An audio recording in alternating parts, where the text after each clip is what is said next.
Hey guys, what's up?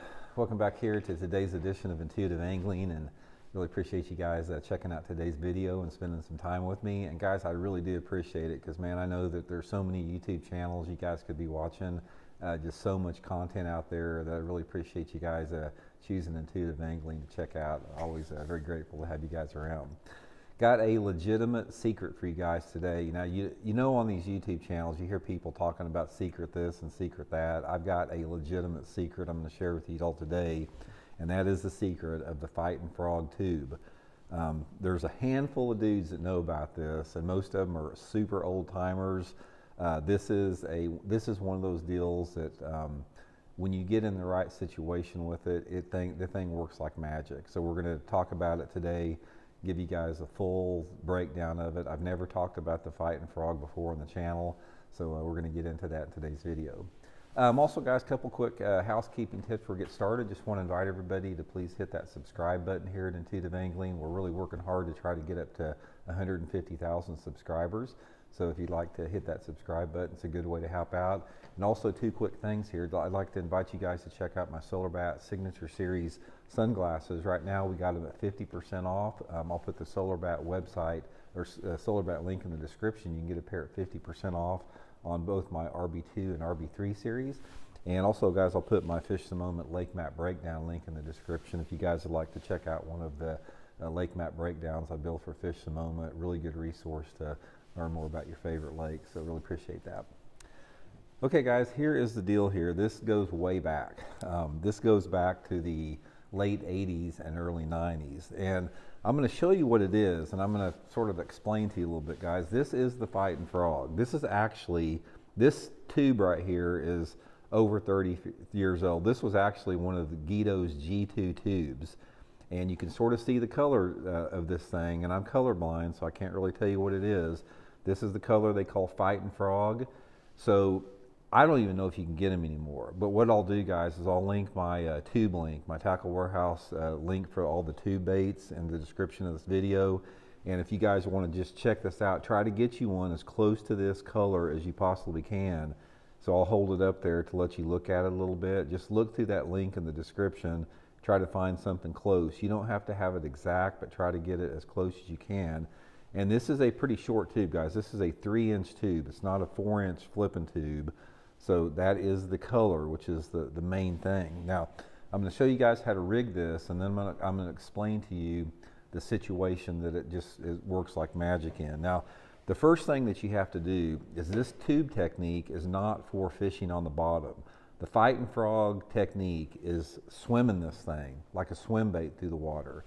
So in order to get this thing to work right, you have got to have this hook lined up just perfect in it. So what you want to do is get you a pair of scissors and make a cut of about probably 1/2 an inch up the back there, and make sure that you have it lined up perfectly straight on the back. So I'm going to make a little nook there. This is where the hook's going to go, just like that. And then what you want to do with that is get you 1/8 ounce. This is the key size, 1/8 ounce tube head. And I like the kind that you just stick up in there. Stick it up in the bait there. And sometimes I'll trim a little bit off of it and go to like a 1/16 ounce, but seems like 1/8 works pretty good for the way I'm describing it. Work it up there in the head. So you got it sitting in there just like that. That's your tube. This is the Fighting Frog tube right here. That's how you set it up. Okay, now that you've got the bait rigged up and you've got it ready to go, let's talk about what you want to look for to fish it in. Now, the way that the Fighting Frog works, this is the technique that you use for it, and I got on this by accident. I was fishing up at the St. Lawrence River back up in the late 1980s, early 1990s, and I was fishing out in Lake Ontario, out in Chameau Bay, Reeds Bay, and all the places out there. And I was catching a few fish on a long A bomber jerkbait, but I had one of these tubes here, the Lucky Strike G2 tube from Guido, because I was sponsored by Lucky Strike at the time. And this particular tube out there, you know, you could catch smallmouth just casting the tube out there and just working it on the bottom. But what happened is one time I casted it out there, and I can't remember if I made a I didn't cast where I wanted to, and I started reeling it in real fast. And the thing was coming across just about that far underneath the surface. I was reeling it in real fast, and about a 4-pound smallmouth come up out of nowhere and just annihilated the thing. It just smoked the thing as I was reeling it in. I said, man, that's really weird. So I just thought it was a fluke, you know. So I was fishing around a little bit more, and the couple things I was like casting into rocks, and I was working this tube, and I was reeling it in to make another cast, and another big one hit it. It's like, and this happened 2 or 3 times where I was reeling this tube in real fast just under the surface, and there's no action. It's not like a swim bait. It's just a tube coming through the water, and these big smallmouth were coming out and annihilating this thing. So it didn't take me long to realize this is the deal. This is the retrieve they want.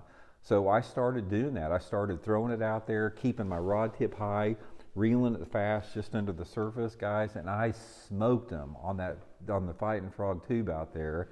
And I've been able to do it around a lot of other places in the country. Any place that you have a big smallmouth population or a spotted bass population in clear water, this is going to be a killer deal for you if you have the right set of conditions. Now, what you want to have is you need to have water temperatures above 60 degrees. This is not a cool water technique. You want to have at least 60-degree water, and I prefer water temperatures, anywhere between, say, 65 to 70 degrees, sort of in that range there. That gets those fish active. It helps if you have some wind, maybe like a 5 to 10 mile an hour wind, and it helps if you have a little bit of overcast. You don't have to have it, because I've caught them on sunny days too, but ideal situation would be clear water visibility of over 4 feet, water temperatures around 65, 70 degrees, and some type of an overcast day where these fish are setting up around some type of shallow rock cover.